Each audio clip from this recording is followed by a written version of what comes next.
Hello, everyone, and welcome to today's APQC webinar. I'm looking forward to sharing results and insights from APQC's 2026 Supply Chain Priorities and Challenges research. So our agenda for today is going to be a little bit of a supply chain journey through time. We'll take a quick look back at last year, see how 2025 ended for everyone. And then we're going to move forward and look at what's changing and challenging in 2026 and the priorities that leaders are funding now. And then we'll look toward the future and digital and AI maturity. And one little fun fact as we go, did you know that supply chain became one of the most Googled business terms during the pandemic disruptions? And unfortunately or fortunately, volatility is keeping it relevant and in the spotlight. I'm Marisa Brown, Senior Principal Research Lead for Supply Chain at APQC. And my role is to really help separate the signal from the noise so that you can focus with your teams on the highest value actions and get behind the hype and the headlines. This was our 12th annual research into supply chain priorities and challenges. And every year we include different respondents, but we always cultivate a globally diverse, cross-industry set of participants in a variety of supply chain roles. And this research incorporates a mix of contemporary, of the moment issues, as well as evergreen topics for the discipline. This year, we had 344 organizations across 5 regions and 19 industries as we looked at their priorities, the obstacles they're facing, and their performance. And if you want to dig deeper, I will just let you know now that I've included links at the end of the presentation to this year's report from our survey, as well as our white paper. And there's a collection for all the rest of it in the resource library. So let's jump into this by taking a look back at 2025. You lived through last year, but you might be wondering, how did everyone else do? And for many, 2025 was a stabilization year.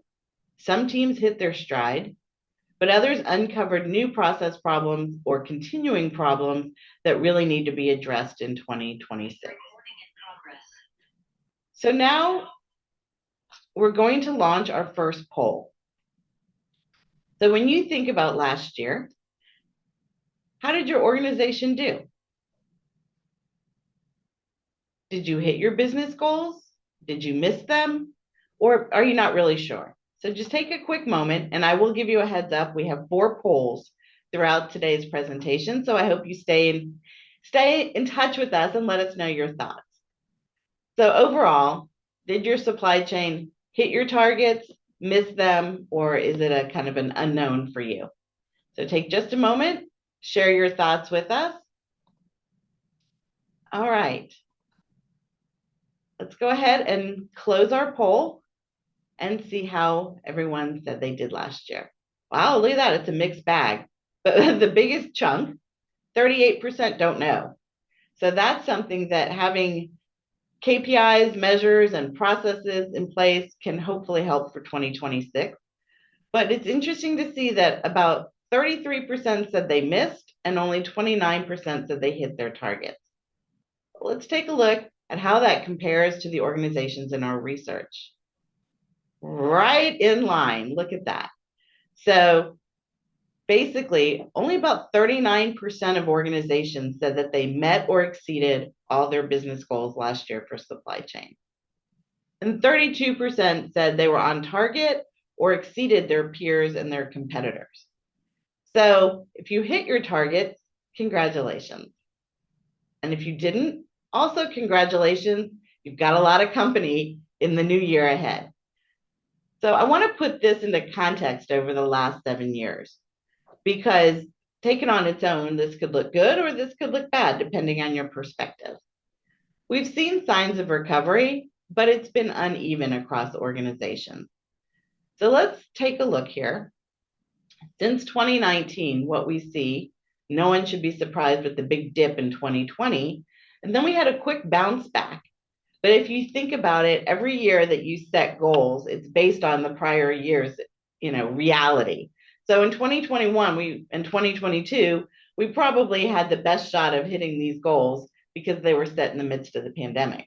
But as we return to quote unquote normal, I will definitely put that in quotes, we see that organizations have really struggled by and large to hit their goals.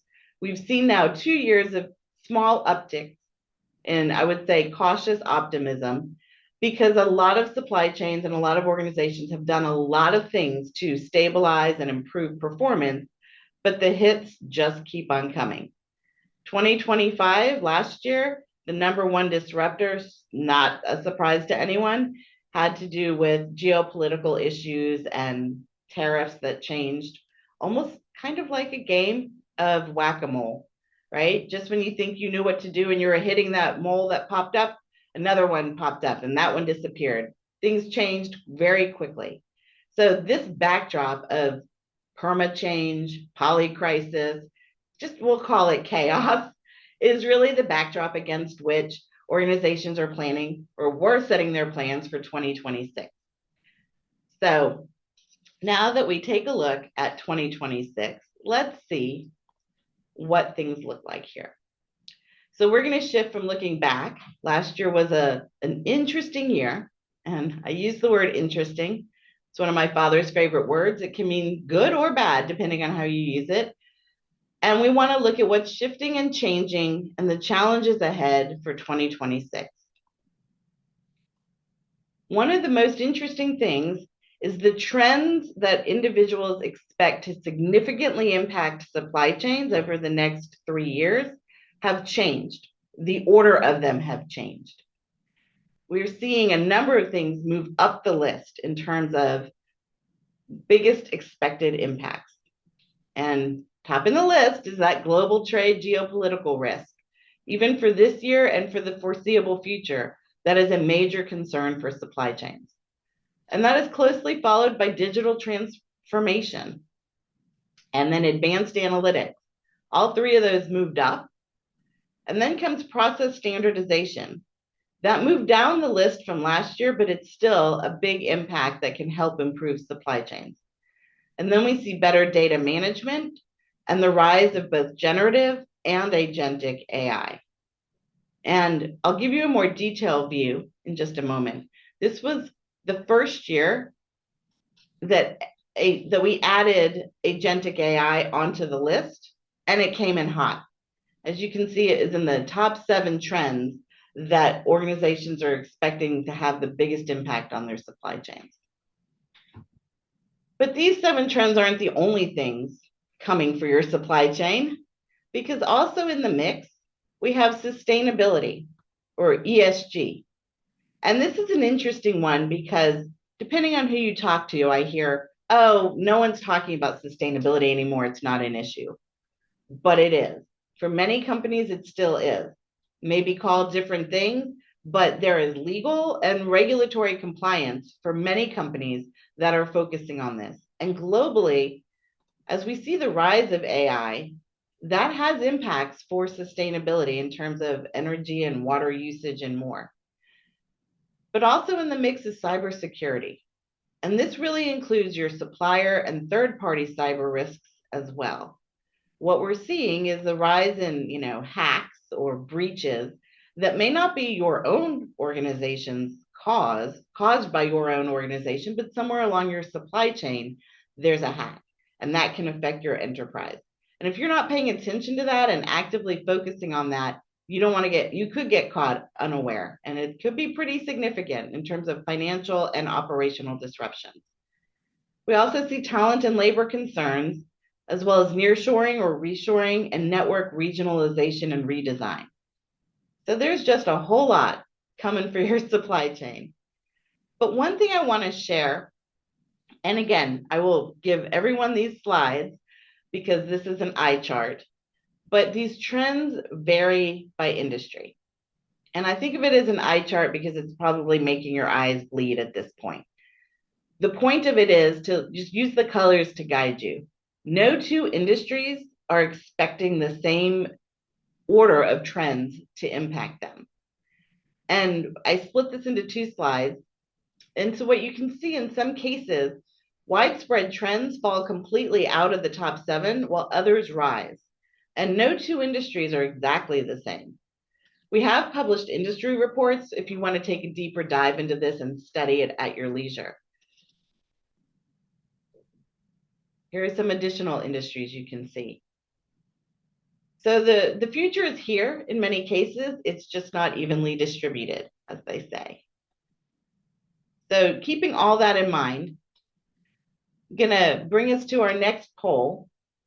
And so we see that there's a lot of trends anticipated to impact supply chains.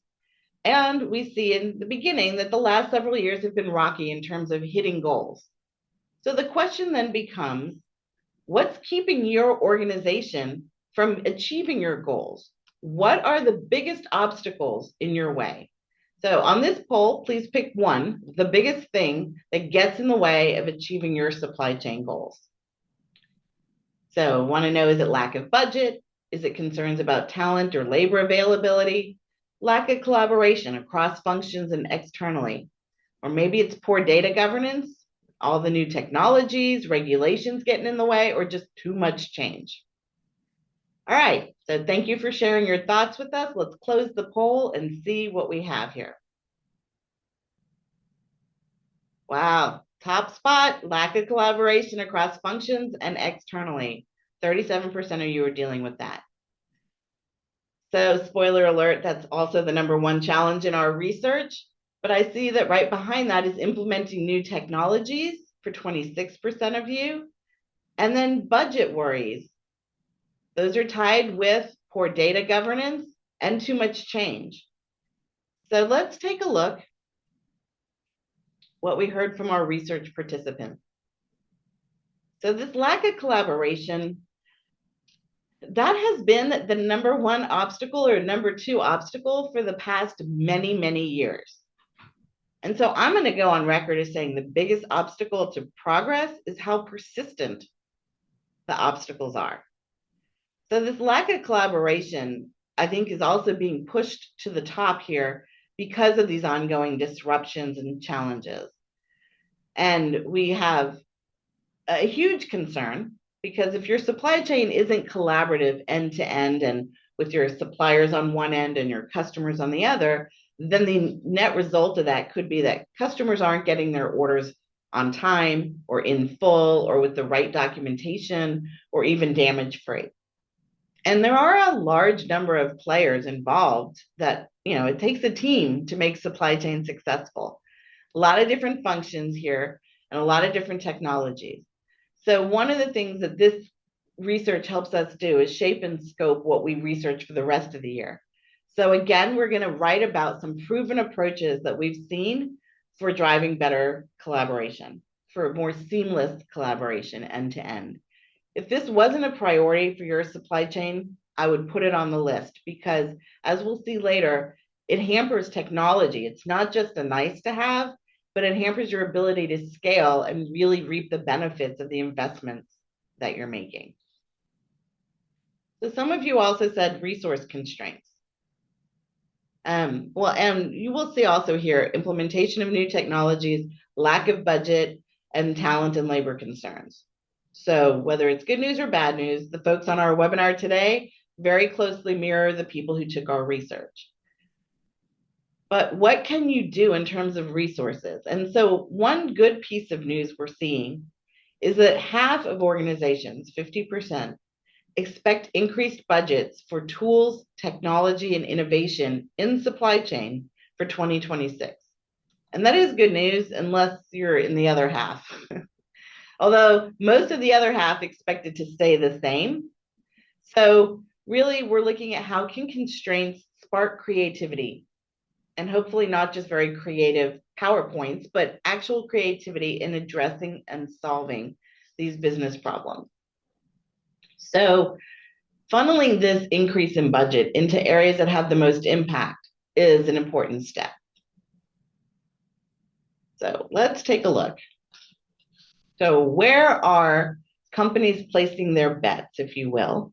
or focusing their priorities for 2026. And this is the overall supply chain. I'm going to ask you to tell us about your organization. Where are you putting your biggest focuses? Pick 3 areas, up to 3. You could just pick one if it's really only one for you. But where's the emphasis this year? Is it planning, sourcing and procurement, logistics and inventory management, innovation, manufacturing? We include product development here and order management because for some individuals and some organizations, those are a key part of their supply chain.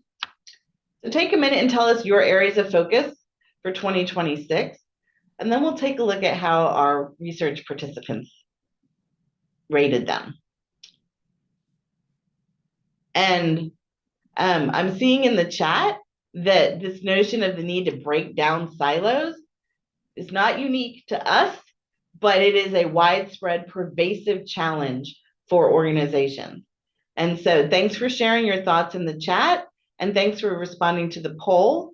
And here we see in the top spot, 57% of you picked supply chain planning, and that is followed by almost a tie, sourcing and procurement at 48%, logistics and inventory management at 43%, tied with innovation at 43%. And then we have another 26% that picked manufacturing, and then product development and order management were at the bottom of the list. So let's see how that stacks up. Again, very closely mirrors what we found in our research. So when we said, as a whole, where's your organization investing your resources, your innovation, and your hiring? What we see is supply chain planning almost across the board. 93% of organizations are putting a lot of focus here. And this is interesting because last year, sourcing and procurement and logistics and inventory management moved ahead of planning. But other than last year, planning has been in the top spot, but not by such a large margin. So it's critical, but you can see coming closely behind or in a close kind of second, third, fourth spot, we have sourcing and procurement at 81%, innovation at 79%, and logistics and inventory management at 78%. And product development is right in there with 77% of organizations focusing here. And then order management and manufacturing at the end of the list. So one key message, if you take away nothing else from today's webinar, orchestrated resilience is the key supply chain phrase for 2026. And this reflects the need to build an integrated set of capabilities. Again, get that collaboration going, break those silos, integrate capabilities so that you can connect planning, supplier relationships, and digital enablement. And the result of doing that will help you align decisions, better manage risk, and perform consistently at scale. So orchestrated resilience, you'll hear that phrase again. And just like those trends that we talked about, we see industry variations in focus areas for 2026. I'm going to focus on the top 4 areas from the cross-industry group, but I just want you to note that it does change by industry. Everyone, bottom line, really wants better visibility and more data and better data, and the top priorities do still matter, but just weighted differently by different industries. You can see for some industries, manufacturing rises to the top. But when we look at a second batch of industries, you can see a huge consistent supply chain planning focus. So where industries are focused really often reflects their unique business models and what their supplier and customer relationships look like. But I'm going to share, as I said, some insights in these top 4 areas, starting with supply chain planning. So in planning, we see, and not just in planning, but really across the supply chain, we're seeing a common playbook. Organizations are looking to standardize their processes so that they can better implement enabling technologies, find out best practices and what works, Adopt AI where it truly augments. And again, we'll talk more about AI, but it's an augmentation, not necessarily replacement, and improving collaboration and communication. So, standardization is one of the top strategies for supply chain planning. And it's a little bit like eating healthy and exercising. Everyone knows they should do it, and the benefits show up when you actually do it consistently, but somehow it doesn't always seem to happen. But it's critical for success in planning. And here again, we see demand forecasting as the top priority. And the real value isn't only better accuracy, it's better decisions, tighter collaboration, as we've talked about, and being able to leverage AI so that your forecast can be more frequent and at finer levels of detail. And to do that, you need to be able to learn from broader data sets, which AI can help you accomplish. And then the business impact of all that can be material. So in 2026, we're seeing a lot of organizations looking to standardize the discipline, connecting their cross-functional inputs, improving their forecast accuracy and performance, and then hopefully planning will become more repeatable, measurable, and improvable. Again, against a backdrop of chaos. Let's look at sourcing and procurement. The story here is all about your key suppliers and building better relationships with them. Supplier relationship management is once again the top priority area here, just as it has been for the past several years. Strong supplier relationships and the collaboration that comes from them can enable your organization to innovate and also, and this is important, react more quickly when disruption occurs. So your suppliers are a key piece of your supply chain success, and we see organizations really focusing on that.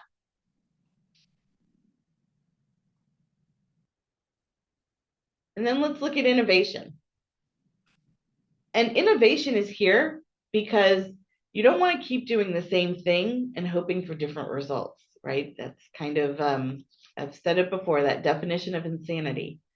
So a lot of organizations tell us that they're focusing on operational and process innovation, but there is a huge push to implement new technologies and capabilities. And for many, that new technology is often AI. But what we also see is a need to structure innovation. And that almost can sound like a contradiction, structured innovation, right? Creativity versus a repeatable process. But actually, this is an important pairing because you want the ideas to be innovative, but the process they go through and the structure to be repeatable. So you can make this fuzzy front end a lot less fuzzy when people understand what it takes to get an idea through to fruition. And then the last, and certainly not least area, is logistics and inventory management. Last year's top priority is this year's top priority also. And that is supply chain visibility. And it's critical here because that really helps you to track your goods in real time and identify unexpected bottlenecks and react swiftly when you have a disruption. It's to understand and know and have your fingers on the pulse of what's happening. And we see nearly 6 out of 10 organizations are looking at inventory optimization. And it's such a balancing act, right? You want to make sure you have enough inventory to meet customer demand and not have a stock out, but you don't want too much sitting on the shelf and tying up your capital. So there's an opportunity here to leverage technology to help with some of that. And you'll see when we look at use cases for AI, this is an area where organizations are investing. And again, we're looking and seeing organizations wanting to standardize processes. And I want to just make a comment on that. It doesn't mean carving them in stone and having only one way of doing everything. It may mean you have plan A, plan B, plan C, so that your process pathways can take you to different end results, but that it's documented, it's understood, and individuals in the organization know what is expected, and it is consistent across regions, across units, across supply chain functions, so that there's no surprises. We also see organizations are looking to implement methods to reduce transportation costs. And that reflects the great deal of flux that's happening in transportation. Ocean, rail, trucking, there's a lot of change happening, and organizations are trying to get their arms around it. So we added a few additional questions into this year's survey. We first introduced AI back in 2023. And like all of you know, AI has just sort of exploded since then. And now we're looking even more into the future and understanding more about AI and its impact on supply chain. So this brings us to our last poll. We want to understand the extent to which you are using AI in your daily work. Are you using AI almost every day, which would be extensive use? Or are you a more moderate user every now and then, here and there?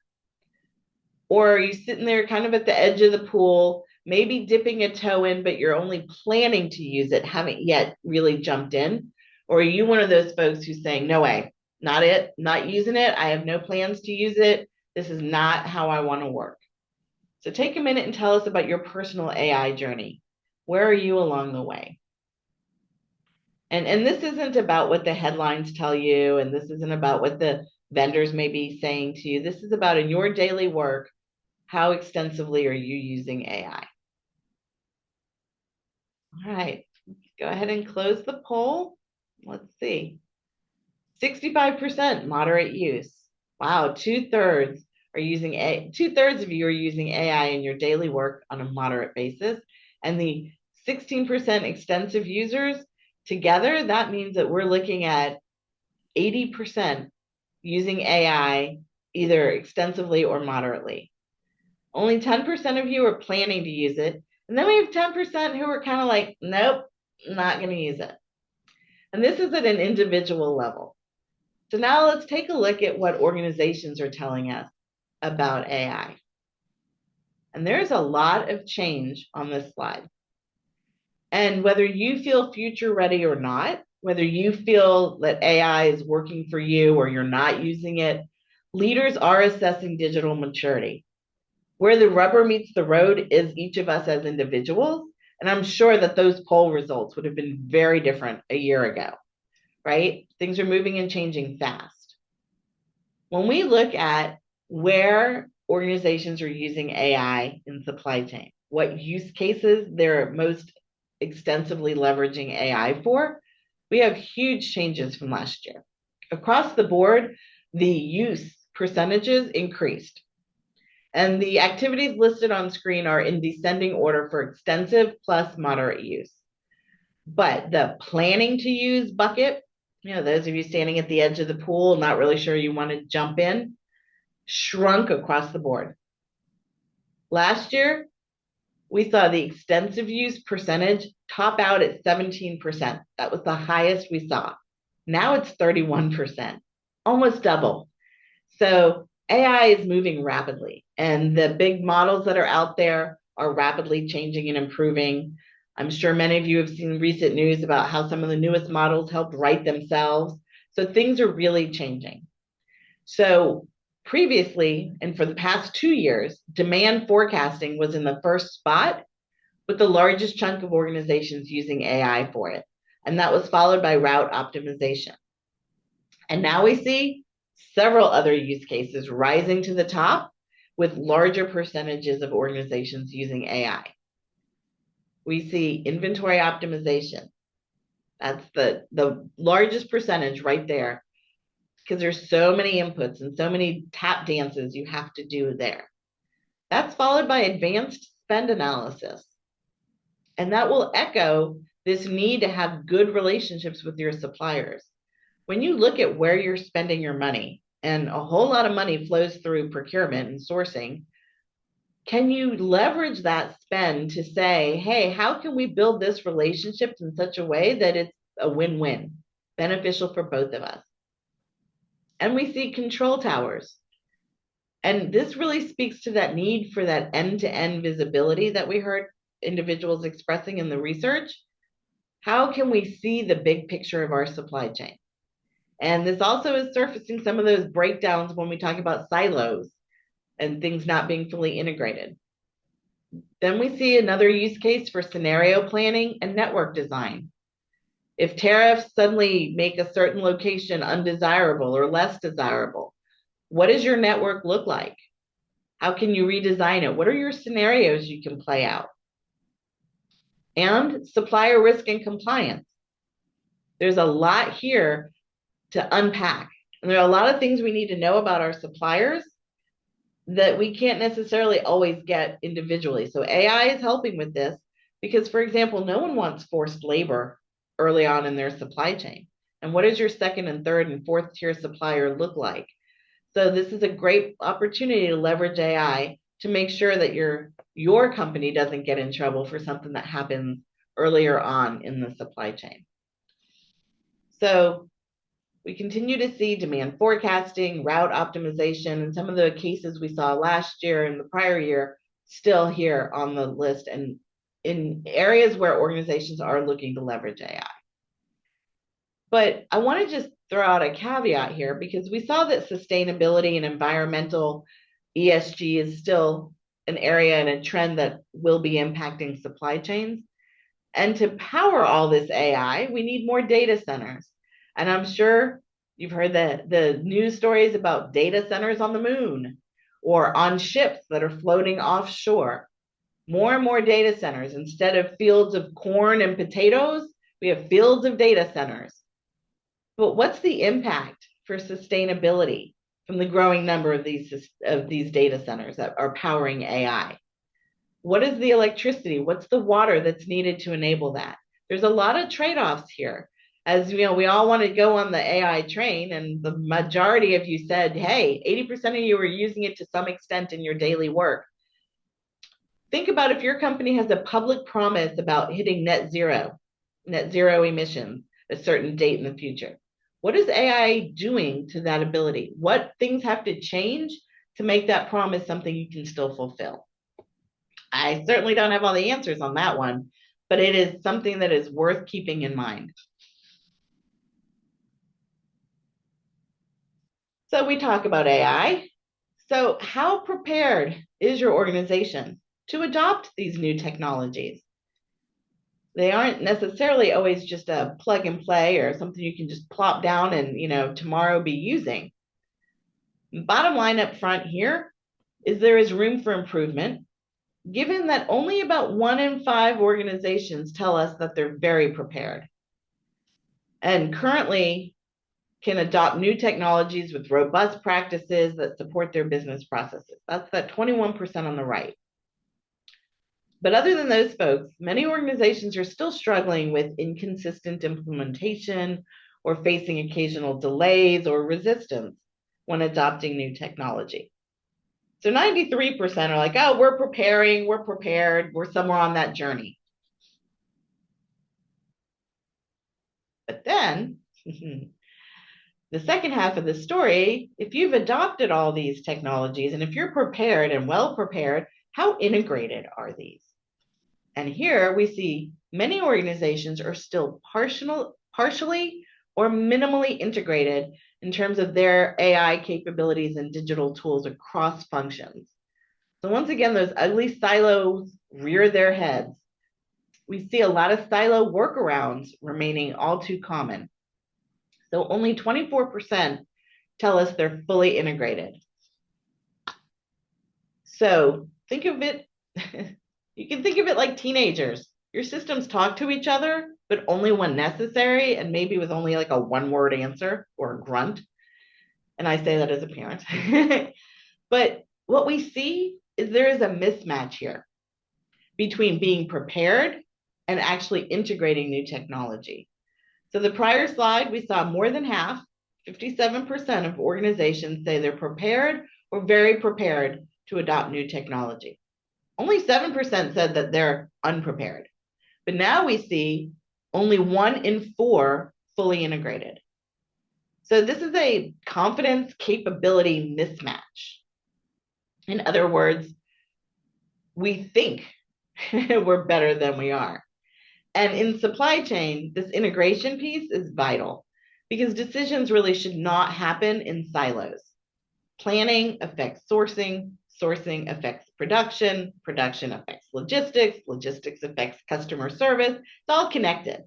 But if the data and the systems behind those steps are not connected, then AI is only going to optimize in isolated pockets, not the end to end network where the real value is. So the goal really should be to avoid random acts of improvement or random acts of automation. And it is true that partial integration can still produce wins. I am not saying that it's all or nothing, because supply chains have long used localized analytics to tune inventory levels or streamline transportation routing and even optimizing reorder points and things like that. But bottom line is we are better together and better when we're integrated and have this holistic view.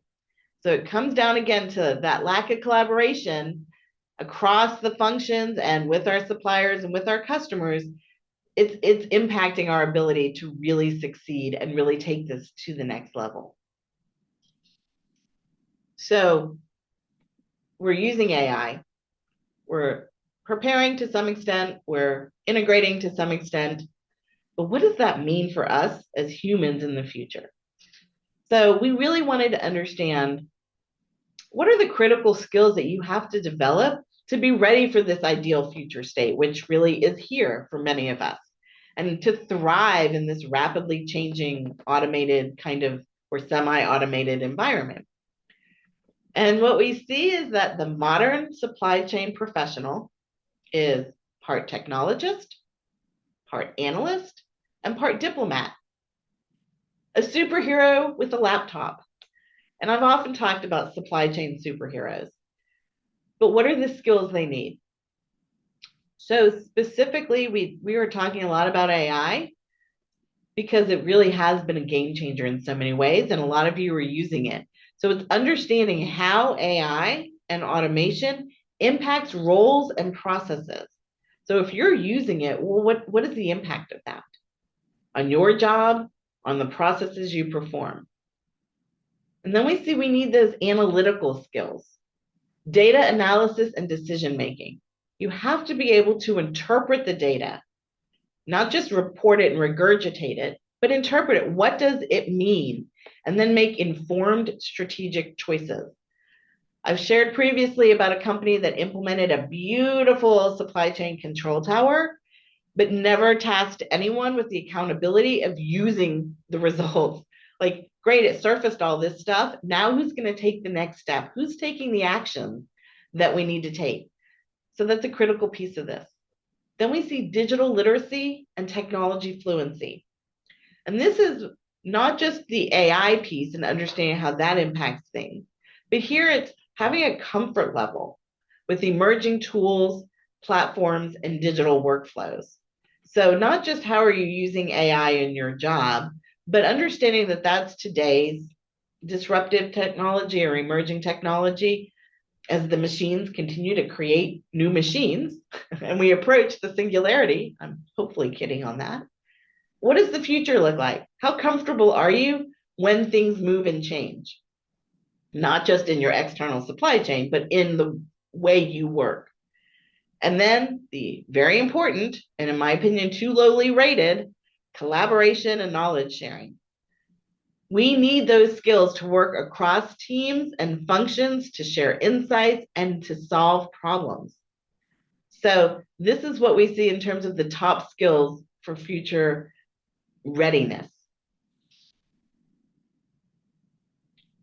So it comes back to orchestrated resilience, right? That's that key phrase. We don't need any more patchwork interventions, disconnected responses, single heroes putting on the cape and flying off to save the day. What we need is a way to connect decisions, processes, and capabilities across the supply chain, rather than addressing risk and performance one function or one partner at a time. So orchestrated resilience reflects the need to build these integrated capabilities to connect planning, supplier relationship, and your digital enablement so that you can better align decisions, understand the trade-offs, and do your execution with stronger planning practices in place. Also, we need to focus on extending coordination and collaboration to your most strategic suppliers. We got to get it right inside our walls and with these suppliers, because a breakdown there can impact your ability to deliver to your customers. Integrating digital and AI capabilities so that you can scale coordination. Again, we want to avoid random acts of automation, random acts of improvement, and integrate this stuff so that hopefully we can then increase resilience and resilience capabilities across the entire supply chain. So, giving you a lot of things to think about for the year ahead. For more information, you can download the white paper we've created on this, really looking at orchestrating resilience at scale. And then, as we mentioned, you will receive these slides in the recording. We also have a collection with all those industry reports and the cross-industry report that we've mentioned. So now I'll pause and take questions or comments. Let's see what we have here. So, a lot of information on sustainability. Most companies are still targeting scope 1 and 2 net zero targets, and scope 3 is in the roadmap.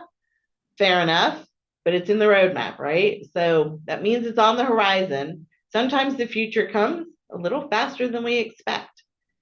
But feel free to put your questions in the Q&A feature. You can also put them in the chat if you want. I will give you all my contact information if you want to reach out with more questions as we move forward.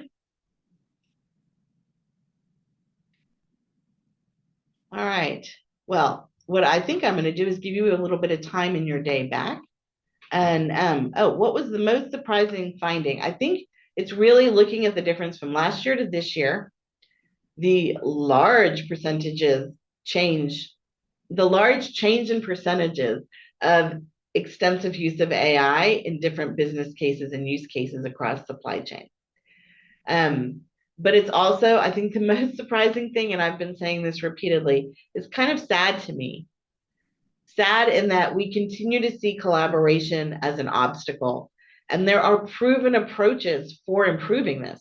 There's a whole body of knowledge around, well, knowledge management and how to get ideas and things to transfer across silos and how to better capture and transfer knowledge and critical insights and things like that, and how to work better together.